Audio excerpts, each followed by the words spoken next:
You're worn out, not from the usual grind of life or work, but from caring too much about things that don't even give you a second thought. Here's something important. The moment you stop trying to force peace into your life through control, you'll find it waiting for you in the quiet of your mind. Maybe you've spent nights tossing and turning over someone else's opinion, replayed a conversation endlessly in your head, or let words that didn't truly matter weigh you down. If that sounds familiar, this message is for you. What if the real reason for your unhappiness is because you're giving your energy to things that don't deserve it? Today, we're going to uncover a truth so uncomfortable, many avoid it their whole lives. You've probably gotten used to a low hum of chaos, overthinking, overextending yourself, over-explaining. But what if I told you that the freedom you're seeking lies on the other side of simply letting go? Stay with me here. If there's one thing I want you to take away from this video, let it be this. Your peace begins the moment you stop seeking validation from the world around you. And there's an extra insight waiting for you at the end, one that could change everything. 1. Why you react to everything. Picture your mind as a mirror. When it's clear, it reflects reality without distortion. But when you allow a comment, an offhand glance, or someone else's opinion to cloud that mirror, you stop seeing things as they truly are. Instead, you start seeing them through the lens of hurt and frustration. Buddhism teaches us a profound lesson. You won't be punished by your anger, you will be punished with your anger. It's not the world that's causing your pain, it's your attachment to how you believe the world should behave. The tighter you grip onto that illusion, the deeper the pain runs. So ask yourself, why does everything require a reaction? Why does a comment from someone you barely know or like echo louder in your mind than your own inner voice? The reality is, you don't react because the world is cruel. You react because inside, there's a belief that things should be different. You believe the world should be kinder, quieter, more fair.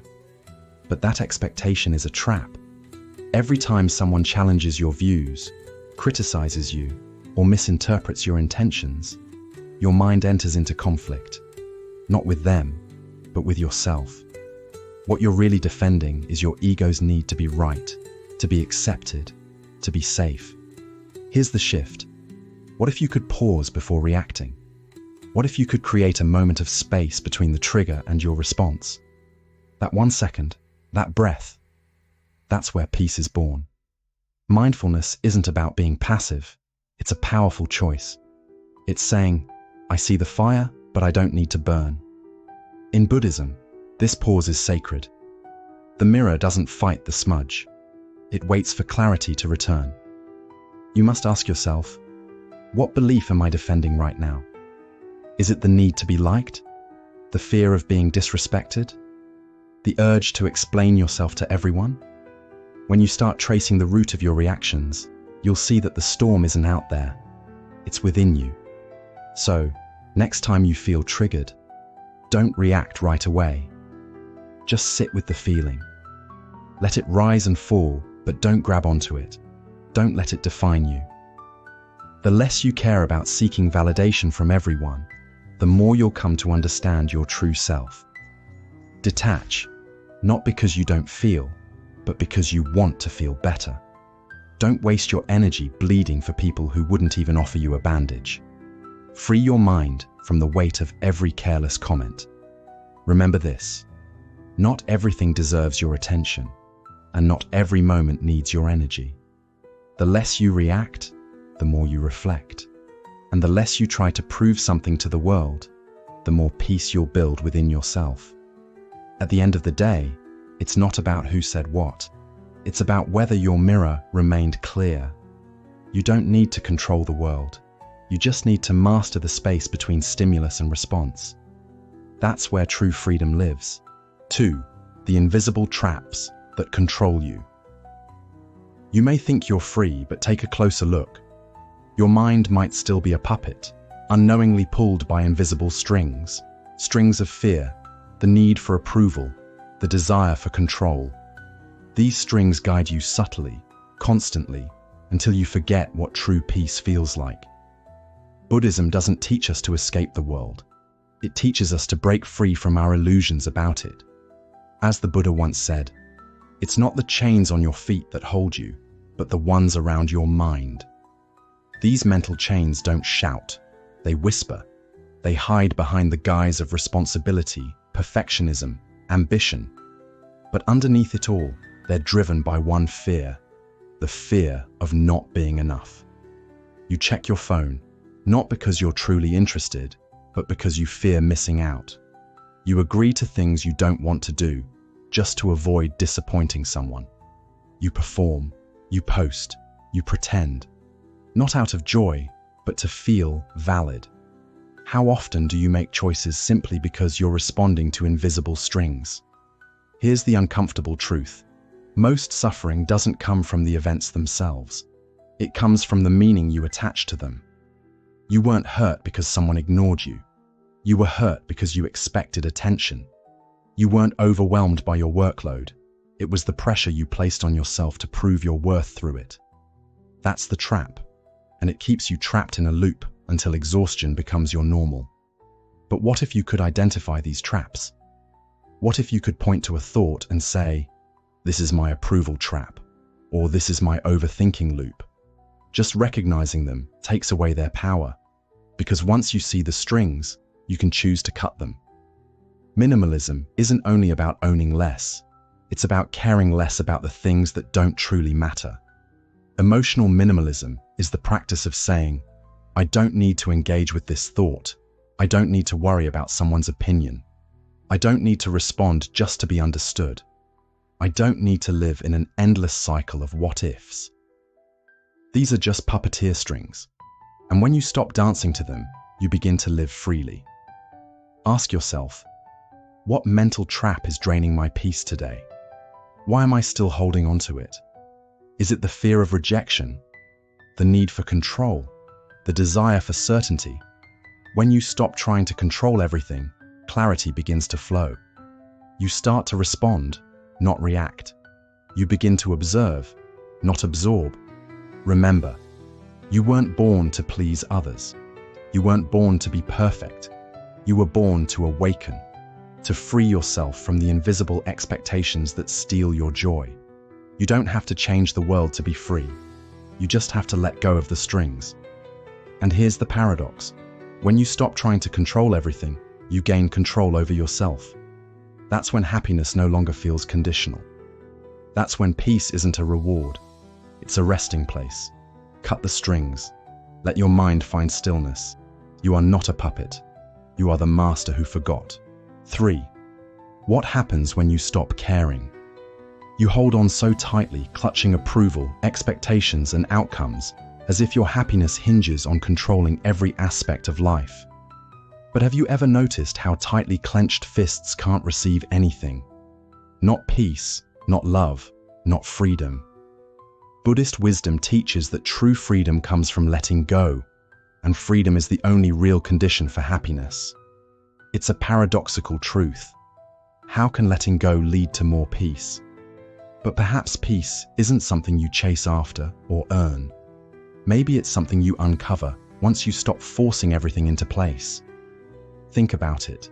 Every time you try to fix others, rescue every situation, or control how people perceive you, you drain yourself. Not because you're weak, but because you're carrying what isn't yours to carry.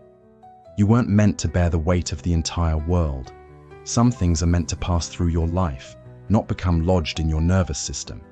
If you want inner peace, stop obsessing over things you can't control. Let go of the idea that everyone has to like you, that your plans must unfold flawlessly, or that people must fully understand your heart. Peace isn't found in fixing others. It's found in releasing the need to fix them. Picture this. Your mind is like a hand clenched into a tight fist. Now, slowly open it. That's what letting go feels like. It's not about giving up. It's about creating space. Space for clarity, breath, and stillness. When you stop caring about the external noise, you start to hear your inner voice again. And what it whispers is this: you were never meant to live in constant tension. Practice this daily. Start small. Don't reach for your phone the moment you wake up. Don't respond to that message designed only to stir drama. Don't waste your energy trying to explain yourself to someone set on misunderstanding you. Simply let go. Prioritize your peace. The world won't collapse because you didn't react, but your internal chaos will begin to subside. So ask yourself, what is it that you're holding on to too tightly? Is it an outcome you're obsessed with? A person who's draining you? Or a story about who you think you should be? And now, what would happen if, just for today, you let go? What if your worth wasn't tied to effort? What if your value didn't depend on approval, performance, or hustle? Buddhism teaches that suffering doesn't stem from what we lose, but from our attachment to it. The more we cling, the more we suffer. But the moment you loosen your grip, even just a little, you begin to float. You begin to trust life, and that trust is what brings you back to yourself. The less you care about what drains you, the more energy you have for what lifts you. You weren't meant to react to every trigger, respond to every voice, or fix every broken thing. Sometimes, healing isn't about fixing, it's about freeing. The moment you let go, peace walks in. Stop gripping. Start living. Happiness isn't something you chase after, it's something you allow. 4. The mindset shift that changes everything. You are not your thoughts, you are the awareness that observes them. Yet most of us live as though we are the storm, spinning, crashing, and overwhelmed, when in reality, we are the sky, always calm, always present. Buddhist wisdom offers a profound shift. Don't believe every thought you have. Thoughts are simply visitors passing through. But what happens when you forget this truth? You become a prisoner of your own mind. You react, overthink, spiral into fear, shame, and anxiety, and start believing every thought is a fact. In that moment, peace slips away. Now, imagine this. A dark cloud forms in the sky, heavy and threatening. But the sky doesn't fight it. It simply allows it to come and go. That's the mindset that can change everything. You don't need to stop the storm. You need to stop identifying with it. Instead of thinking, I am anxious, recognize that anxiety is just visiting. Instead of saying, I am not enough, observe the thought without attaching to it. This shift is the foundation of mindfulness. Meditation isn't about battling your thoughts. It's about observing them clearly and letting them pass without letting them take root. Every time your mind spins stories like, they don't respect me, I'll never succeed, or what if I fail? Your only job is to not pick them up. Simply notice, label, and release. Tell yourself, this is just my mind doing its thing. Overthinking loses its power when you stop feeding it your attention. Most of what you fear will never happen. Most of the things you rehearse in your mind are just noise. So why do you carry every thought like it's a burden you must solve? What if your thoughts had no power unless you decided to believe them? Would you still carry them around? Here's the truth. Thoughts will come, emotions will rise, but they don't define you. You are the observer, the silent witness. The more you return to this role, the less chaos you absorb. Peace doesn't come when life is calm. Peace comes when you are calm, no matter what life throws at you. The next time you feel overwhelmed, pause and breathe. Watch your thoughts like clouds drifting across the sky. You don't need to chase them, judge them, or hold on to them. Just let them pass. With practice, you'll realize that the sky never fights the storm. It simply lets it move through. If you want clarity, create space. If you want peace, stop trying to fix every thought and let it float. That's the power of detachment. Not caring less in a cold way, but caring wisely, caring only about what truly matters. Over time, this shift will become your strength. You'll stop drowning in the waves because you'll remember, you were never the ocean. You were always the sky. You don't have to silence the storm. You only need to remember that you are not the storm. You are the sky watching it pass. 5. Do less, but better. You're not tired because you've done too much. You're tired because so much of what you're doing doesn't matter. Your energy is scattered across endless tasks, draining conversations and responsibilities that don't nourish your soul. Buddhism doesn't glorify the hustle, it values presence. The Buddha once said, "Better than 1,000 hollow words is one word that brings peace." The same applies to how we live. A single intentional action can have more power than 1,000 scattered efforts. Picture your mind as a bow. Every thought, every task, every obligation pulls the string tighter. But if you're shooting arrows in all directions, none of them will hit the target. Clarity doesn't come from doing more. It comes from doing less, but doing it better. When you stop multitasking your life, you start living it. Distraction is not just the enemy of productivity, it's the thief of meaning. You can't give your full presence to one moment if you're worrying about 5 others. And when your attention is divided, your peace is too. So here's your challenge. What are the essential 3? What are the 3 things that truly matter today? Emotionally, spiritually, practically? Not 10, not 20, just 3. Let go of the rest. Not everything deserves your energy. Not every task deserves your focus. Some things are just noise masquerading as importance. And every time you say yes to them, you're saying no to your peace. You might think success comes from how much you can do, but true mastery lies in doing less with more awareness. It's not about conquering the day, it's about showing up fully for what matters in it. Imagine waking up tomorrow and focusing only on what nourishes your peace, growth, and soul. Let everything else fade away. That email that can wait, let it. That meeting you don't need to attend, skip it. That person whose drama drains your energy, step back. The power of doing less isn't laziness, it's discipline. The discipline to choose what's worthy of your time and energy. When you do this, something miraculous happens. The fog begins to lift. Your mind quiets. Your purpose sharpens. You stop spinning in circles and begin walking a clear path. Ask yourself, what task today can I eliminate or simplify to reclaim my energy? What if success wasn't about being busy, but about being aligned? What if true progress wasn't about finishing more, but feeling whole while doing less? You weren't made to chase everything. You were made to live with clarity, like an arrow aimed with precision, presence, and purpose. Do less, but do it better, because a focused life isn't a smaller life. It's a deeper one. 6. Let go of the inner drama. There's a storm in your mind, and most days, you think the only way out is to fight it. You analyze, replay, rehearse, try to fix everything and everyone. But what if the real solution isn't in doing more, but in stepping back? Peace, as the Buddha taught, comes from within. Do not seek it without. Yet we often find ourselves wrestling with the waves rather than watching them crash. The drama we experience isn't always a result of life itself. It's the story we create around it. Most of our suffering doesn't come from reality. It comes from what we think about reality. For example, imagine this. Someone sends a brief reply. Instantly you think, they must be angry with me. Your heart races, your mood shifts. But was there truly a problem?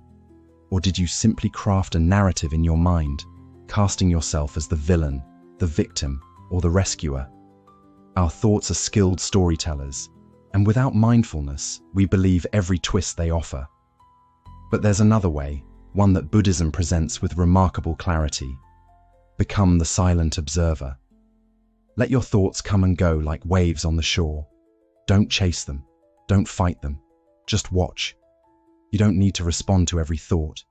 You don't need to solve every emotion. Instead, practice this. Find stillness in the midst of inner chaos.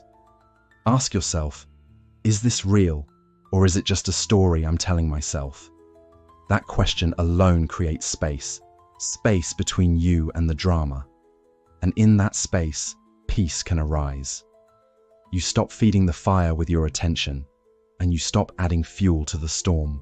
When you stop feeding your thoughts, they lose their grip on you. The next time something upsets you, don't react, don't spiral, just pause. Observe what your mind tries to do. You'll notice it rushes to blame, predict, or panic. Let it, but just watch. You are not the storm, you are the space in which the storm occurs. The more you practice creating this inner distance, the more you realize the drama was never about the world. It was about your attachment to how the world should be. Peace isn't a reward for fixing life. It's the result of no longer needing life to be perfect. Peace happens when you stop grabbing every thought and begin observing. When you stop turning discomfort into identity. When you stop rehearsing imaginary arguments that never happen in real life. What if today you made it your practice to release just one mental story? The loudest one, the one causing the most noise? Let it play, but don't participate. Don't narrate it.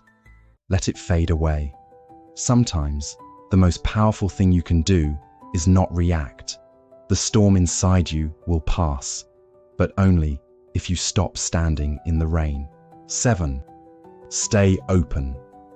When pain arrives, the instinct is to close off, to fold inward, to protect and brace yourself. But here's the paradox. Healing doesn't come from shutting down. It comes from staying open. Think of the heart as a flower. It doesn't bloom by avoiding the rain, but through it. In Buddhism, there's a simple truth that's difficult to embody. You only lose what you cling to. And clinging often looks like closing off, holding back, or pretending you're unaffected. But pain is not the enemy. Resistance is. Think back to the last time you were hurt. Emotionally, spiritually. Did you withdraw? Did you shut the world out in order to survive? It's natural, but this is often where suffering begins. In the closing. What if true strength isn't about putting on armor, but about staying emotionally vulnerable even when it hurts? This doesn't mean being passive or letting people mistreat you. It means softening in the very place life has taught you to flinch, remaining open even when every part of you wants to shut down. When you feel the tightening in your chest, pause. Don't run, don't numb it. Just observe. Where am I closing right now? Is it fear, anger, avoidance? What am I protecting? Then breathe. Breathe into that space and let it unfold. It's not a weakness to feel. It's wisdom.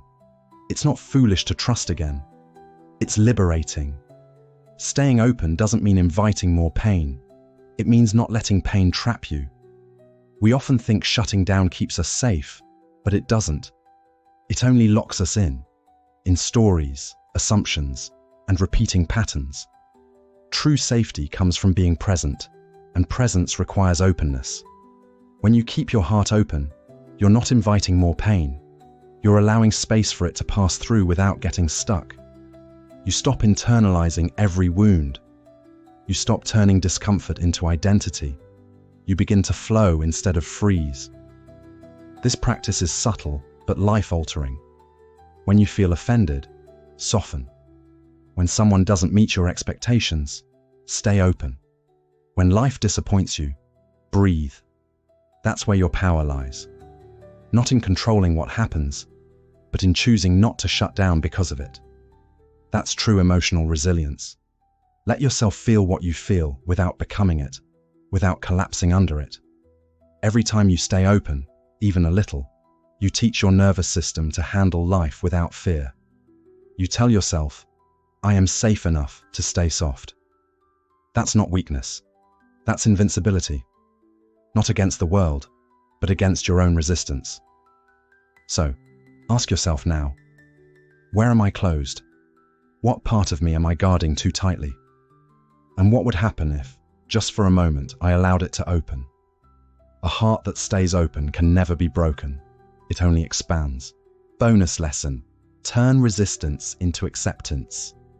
Life is like an ever-changing sea, constantly shifting, unpredictable, and sometimes overwhelming. Often we find ourselves trying to fight the current, struggling to control things that are beyond our reach. But what if I told you that this resistance only pulls you deeper into frustration and stress? What if, instead of fighting the current, you simply allowed it to carry you? In Buddhism, this is called acceptance. When you stop resisting the flow of life, you stop drowning in your struggles. Instead, you float. And the river gently carries you to where you need to be. Whatever has the nature to arise has the nature to cease. The challenges you're facing today, they will pass. But only if you stop fighting against them. We live in a world that constantly tells us to control, fix, and overcome. But what if life isn't a puzzle to be solved? What if it's more like a wave to be surfed? Every time you push against life's natural flow, you create friction. And that friction is what causes suffering. When you accept things as they are, rather than how you think they should be, you tap into a deeper sense of peace. This doesn't mean giving up or becoming passive. It means starting from a place of inner calm, not panic. It's the difference between fighting a storm and simply allowing it to pass. When you accept the present moment, messy or chaotic as it may be, you stop carrying unnecessary burdens. Think about what you're resisting in your life right now. Maybe it's a relationship that's not going as planned, a career path that feels uncertain, or a personal goal that seems out of reach. Every no you throw at the present moment, every "this shouldn't be happening," is just a weight you add to your shoulders. But what if, just for a moment, you let go of that resistance? What would happen if you allowed yourself to accept what is, without judgment, without trying to change it? This shift in perspective is profound. Acceptance doesn't mean you stop working towards your goals or improving your life. It simply means that you stop fighting against what's happening right now. When you release the inner no, you make space for something new. You allow yourself to flow through life with greater ease, rather than swimming upstream against the current. The key is to find peace in the present moment, no matter how challenging it may seem. When you do this, you free yourself from unnecessary stress and open yourself up to the flow of life. So take a moment today to notice what you're resisting. Where are you holding on tightly? To a situation, a feeling, or a circumstance that you wish were different? Now ask yourself, what would it feel like to accept it, just for a moment? What if, in accepting it, you could find peace? The more you practice turning resistance into acceptance, the more you'll experience the freedom that comes from aligning with life's natural flow. Most of us unknowingly find ourselves trapped in mental cages, reacting impulsively, overthinking, trying to please others, and draining ourselves while chasing things that don't truly nourish our soul. But there is another way, a quieter path, a path that doesn't demand attention but gently whispers peace. This path begins the moment you stop trying to control everything around you and start mastering the one thing you can control, yourself. When you stop caring about what doesn't truly matter, you stop merely surviving and begin truly living. You show up differently, you listen more deeply, you breathe with